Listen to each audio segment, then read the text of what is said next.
I've got my good friend Matt Smolen here for another review. Thank you for joining me. You are so welcome, Dave. Baby Driver. Yeah. How do we feel? Good, I think. I don't know, it's all very, very new. I feel just a hint of trepidation in your voice. Yeah. Well, what did you think? I feel like overall it was very enjoyable. I do have some minor grievances with it. Edgar Wright's got a very discernible style. Yes. And all his past films match that style, and this film has hints of that, but I feel like this is a very different film for him. This one feels more on the dramatic side and on the action side. The film is driven by music. He said that in the intro, which we got to see by Edgar Wright himself, and praise be to the right. A lot was made of it being a musical in the sense that like it's set to music. There's this bit near the start of the film where they're laying out money after a job, and it's so methodically to the beat, and then there's kind of a couple extra parts, and like it almost took me out of it how much it was on the music. That's a good point, because when I saw that, I thought, oh, that's clever, but then they do it quite a lot throughout certain scenes of the film. It kind of gets a bit distracting. There's a scene in the middle of the movie where rain starts to come down and the windscreen wipers start to increase in pace with A, the rain, and also the music, and B, the intensity of the scene. Yeah. That was really clever. Yeah. I really liked that. So I feel like leave it for more moments like that. It all feels like a natural extension, whereas every gunfight that happened, every shot was on the beat, and like the patterns would be like or whatever. It sort of took me out of it a bit. You see that a lot in trailers these days. Yeah. I feel like in trailers it works. What you listening to? Oh, let me check. Tequila.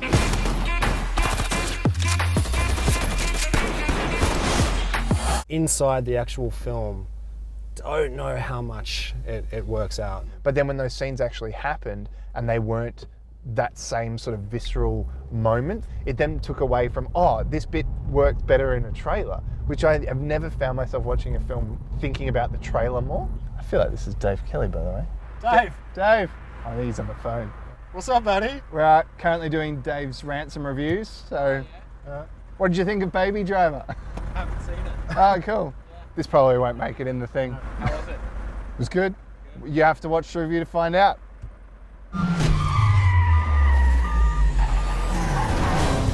I'm gonna need you behind the wheel again. One more job and I'm done. One more job, and we're straight. So even like with all of the music and stuff manufacturing the momentum of the film, it felt like everything around it was then forced into this way of prescribing it to that song. I feel like they put the music too much in the forefront of the film, and I feel like the characters didn't quite get the service that they needed. The characters in it are colourful.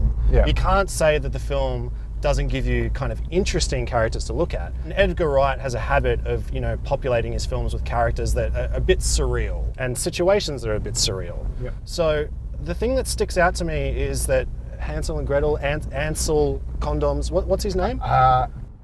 Engelbert. Engelbert Humperdinck. He's the guy that I think is playing Han Solo. Then I go, no, it's not. It's another guy that's like Alden Ehrenreich or something. So there's what's his name? Ansel Engelhort. Something Engelgort. Engelgort. It sounds like a name that if a UFO landed in front of us and an alien came out, he'd be like, hi, I'm Ansel Engelgort. It's, when you play Scrabble and you just put your letters in your little tray. It's just like somebody went, that's my last name now. I've got to buy a vowel. Nah, you just get E and then all of the consonants. Anyway, that guy. It's kind of like he's needle in a haystack. He's the only one in this world that feels kind of almost like a real person. Yeah. The way he interacts with people, the things that he says, whereas everyone else, including his love interest, overplay it a bit too much. I feel like I want a bit more out of the main character. A lot of his characterization and his history and his personality is wrapped up in that music. So I get that he's kind of like a blank slate in a way. The love interest, she just seemed like a ditzy waitress that like all of a sudden he's going to drop everything he's ever known to pursue her. Maybe. I just didn't buy their love story. No. I was liking the way it was ending, but then it turns it on its head again right at the end.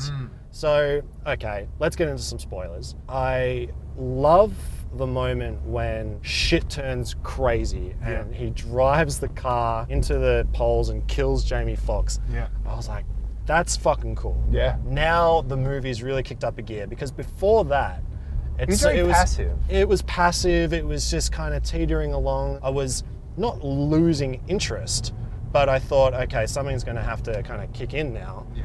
And then that came out of I was blown away. I was totally unexpected. And then the movie's just fucking bonkers from there on. The third act, they're all trying to bail from this job. It ends up coming down to John Hamm and Angle grinder. Angle Garbage. Yeah. It's this chase scene that takes place in a car park. They do the classic thing towards the end where he pushes his car off the back and you see John Hamm's car fall to the ground and burst into flames. It's like, oh, he's got him. But of course they did the whole, he got out of the car at the last minute. Somehow, without anybody seeing it. Yeah, and Hansel, what's-his-face, goes to the edge and just his peripheral vision for the most important part is gone because John Hamm's literally standing right there off camera ready to surprise him with a gun. Yeah. It's like... It's very much a movie moment. It's that kind of stuff just bugs me. And you know what, Dave? I think you've stumbled onto our main gripe, is that it's a movie made of movie moments and not a movie made of a story. It follows the music, and this is cool because it all matches and it's choreographed to this, and it's a cool idea, but should it carry an entire film? They have all these hints throughout of a backstory between Kevin Spacey and Angle Grinder. They have all these cool kind of criminal characters in there, and they have all these heists that they're doing, but you never really find out anything about why the heists are being done, what's the end game. Also, Kevin Spacey's character at the end suddenly just is kind of like, oh yeah, sure, come and grab your stuff and let's go down the lift, I'll show you to your car, and then I'll shoot my way out of this thing so that you guys can escape. That just felt totally out of character for what they established Kevin Spacey to be. He strikes me as the kind of guy who would do anything to protect his interest. And his interest is criminality and being the guy on top and controlling others, and definitely doesn't want loose ends of people that know his face and his inner workings of his business out on the street. Yeah. So why is he so willy-nilly to let Angle Grinder go off into the sunset with his girlfriend? Not only that, he then takes a literal bullet and car and head crush to try and let them escape. I can't describe it other than saying it's just a movie moments. But very enjoyable movie Good moments. movie moments, yes. Yeah. Doc said Michael Myers. This is Mike Myers. It should be the Halloween mask. This is a Halloween mask. No, the killer dude from Halloween. Oh, you mean Jason? No! So Matt, final thoughts and rating.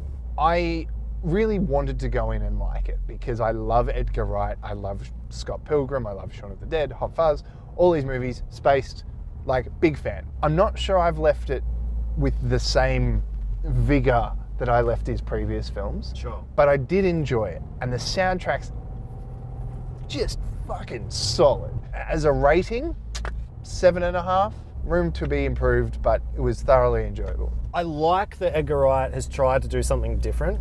It's not his usual style of film. I feel like we've talked quite a lot about negatives in this, and it's not necessarily representative of my overall feeling, because I did really enjoy it. The first half is a little bit slow, but the second half goes absolutely crazy and it's a lot of fun. I feel like I'd give it a 7 out of 10. But go see it, it's good fun. Definitely go see it, because it's also a film that's more original, and if you're sick of stuff like Transformers and Mummy and DC and Marvel and all this other shit, go see something that's worth your time and money. I'm glad you got to rant at that bit too, that's good. Baby, you tell me who does. She a good girl? You love her? Yes, I do. That's too bad.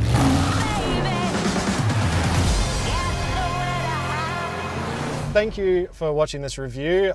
Go check it out, and thanks again to Matt for joining me. No worries. And we'll see you again next time. Cheers. Bye.